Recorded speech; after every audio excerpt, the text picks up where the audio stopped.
Hello बच्चों, let us see the question. This is a comprehension type question. हमको comprehension दिया गया है, कहा गया है अ डार्क ब्राउन सॉलिड ए है जिसमें क्या होता है, it liberates a brown gas be on treatment with concentrate sulphuric acid. कि एक डार्क ब्राउन सॉलिड है, उसकी रिएक्शन अगर हम कंसनट्रेट सल्फ्यूरिक एसिड से कराते हैं तो एक ब्राउन गैस वहाँ से लिबरेट हो जाती है। ठीक है, फिर कहा गया है a solution of A gives a red brown precipitate C with dilute NaOH और NH4OH विद, हाँ ठीक है ना, और insoluble in excess of either reagent. फिर कहा गया है अगर एक ही रिएक्शन हम डाइल्यूट NaOH या फिर NH4OH से कराते हैं तो रेड ब्राउन प्रेसिपिटेट मिलता है, और साथ में जो प्रेसिपिटेट है ये एक्सेस ऑफ NaOH या फिर एक्सेस ऑफ अमोनियम हाइड्रोक्साइड में क्या होता है, इनसॉल्युबल भी रहता है। आगे क्वेश्चन में कहता है अगर इसी सॉल्यूशन ए को अगर हम क्या करें, इसी सॉल्यूशन ए की रिएक्शन अगर हम किससे कराते हैं, सिल्वर नाइट्रेट के साथ कराते हैं। इसी सॉल्यूशन ए की रिएक्शन हम सिल्वर नाइट्रेट के साथ कराते हैं तो हमको एक क्रीम कलर्ड या फिर एक लाइट येलो कलर्ड का प्रेसिपिटेट मिलेगा जिसको डी कहा गया है, जो कि अगेन सिल्वर नाइट्रेट में क्या होता है, इनसोल्यूबल होता है। तो हमसे क्वेश्चन में कहा गया कि हमको ए आइडेंटिफाई करना है, हमारा ए क्या होगा।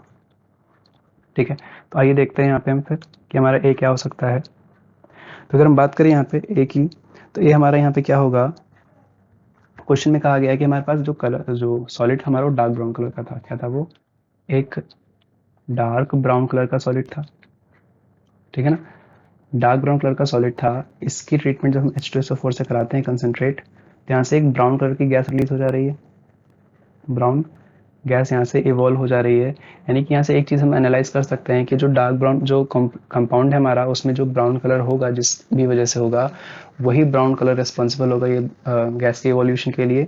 और हमको क्या पता है कि ब्राउन जो गैस होती है वो ब्राउन कलर की जो गैस होती है वो कौन सा कंपाउंड का होता है, तो वो हमारी होती है ब्रोमीन की। जो ब्रोमीन हमारी होती है, ब्रोमीन गैस जो होती है वो क्या होती है, ब्राउन कलर की होती है। यानी कि यहाँ से जो गैस इवॉल्व हो रही है वो कौन सी हो रही है, ब्रोमीन गैस हो रही है। तो जो हमारा कंपाउंड होगा वो क्या हो सकता है, वो हमारा ज़रूरी ही क्या होगा, हमारा वो ब्रोमीन कंटेनिंग कंपाउंड होगा। ऑप्शन में देखें, पहला ऑप्शन क्या है, यहाँ पे तो NO2 है तो ये हमारा एलिमिनेट हो जाएगा। ऑप्शन बी में देखें, यहाँ पे ब्रोमीन है तो ये हमारा हो सकता है। ऑप्शन सी में भी ब्रोमीन प्रेजेंट है तो ये भी हो सकता है। ऑप्शन डी में क्लोराइड दिया है तो ये हमारा भी एलिमिनेट हो जाएगा। ठीक है, तो दो ऑप्शन तो हमने ऐसे एलिमिनेट कर दिए हैं। अब आगे हम बढ़ते हैं यहाँ पे। आगे क्वेश्चन में कहा है कि अब या तो हमारे पास वो क्या होगा, या तो वो जिंक ब्रोमाइड होगा या फिर वो आयरन ब्रोमाइड होगा। ठीक, तो अगर हम देखें यहाँ पे कौन सा रिएक्शन होगा, तो अगर हम यहाँ पे मान लेते हैं कि आयरन ब्रोमाइड है हमारी, तो अगर आयरन ब्रोमाइड हमारा होगा तो हमको सारी जो है रिएक्शन से फॉलो करके देगा। तो हम शुरू करते हैं फिर आयरन ब्रोमाइड से। तो FeBr3 अगर हमने मान लिया कि हमारा कंपाउंड ए है, तो इसकी रिएक्शन हमने किससे कराई, इसकी रिएक्शन हमने किससे कराई, सल्फ्यूरिक एसिड से। Sulphuric acid that is concentrated sulphuric acid यहाँ पे H2SO4। तो ऐसे में क्या मिलेगा, सबसे पहले तो यहाँ पे हमें मिलेगा क्या, Fe2SO4, Fe2SO4 का होल ट्राइस। ठीक है, प्लस यहाँ पे मिल जाएगा हमें ब्रोमीन गैस मिल जाएगी, जैसा क्वेश्चन में मेंशन किया गया था, ये इवॉल्व हो जाएगी। तो ये कंपाउंड ए है और कंपाउंड बी यहाँ पे क्या हो जाएगा, ब्रोमीन हो जाएगा। ठीक, देन क्या कहा गया है, इसकी रिएक्शन हम किससे कराते हैं, NaOH या फिर NH4OH से कराते हैं। तो अगर FeBr3 की रिएक्शन हम किससे करा दें, NH4OH या फिर NaOH से अगर इसकी रिएक्शन हम करा देते हैं तो क्या मिलता है हमारे पास, क्या मिलता है हमारे पास, यहाँ से हमको मिलेगा FeOH का होल थ्राइस मिलेगा। ठीक है, साथ में अमोनियम ब्रोमाइड मिल जाएगा। अब ये जो FeOH का होल थ्राइस होता है ये भी एक प्रेसिपिटेट होता है, और इसका कलर कैसा होता है, ये रेडिश ब्राउन प्रेसिपिटेट होता है। कैसा होता है, ये रेडिश ब्राउन प्रेसिपिटेट होता है। ठीक है, जो हमारे क्वेश्चन के डेटा से मैच कर रहा है, यानी कि अभी तक तो हमारा सही जा रहा है कंपाउंड, और ये हमारा क्या हो जाएगा, कंपाउंड हमारा हो जाएगा C। ठीक, देन क्या कहा गया है, ये जो है ये इनसोल्युबल होगा बिल्कुल। इसको अगर हम किस में डिजोल्व करेंगे, एक्सेस में ले लें अमोनियम हाइड्रोक्साइड, एक्सेस में ले लें अमोनियम हाइड्रोक्साइड, तो उसमें भी क्या रहता है, ये इनसोल्युबल ही रहता है, इनसोल्युबल कॉम्प्लेक्स ही रहता है। ठीक है ना,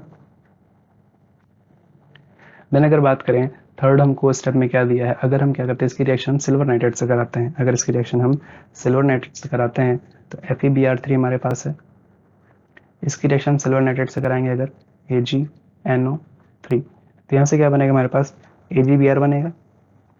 AgBr प्रेसिपिटेट हो जाएगा और साथ में क्या बन जाएगा हमारा, FeNO3 बन जाएगा। ठीक है, NO3 का होल थ्राइस होगा यहाँ पे। ये जो सिल्वर ब्रोमाइड होगा इसका कलर कैसा होता है, यही हमारा जो है लाइट येलो या फिर क्रीम कलर का जो है यहाँ पे प्रेसिपिटेट का फॉर्मेशन करता है, लाइट येलो प्रेसिपिटेट का फॉर्मेशन करेगा। ठीक है, तो यानी कि हमने देखा कि हम जब FeBr का रिज्यूम करके चल रहे हैं तो हमारी सारी रिएक्शंस फॉलो हो रही हैं, तो जो हमारा करेक्ट आंसर होगा वो हमारा क्या हो जाएगा, FeBr3 रहेगा। तो आई होप यू अंडरस्टूड।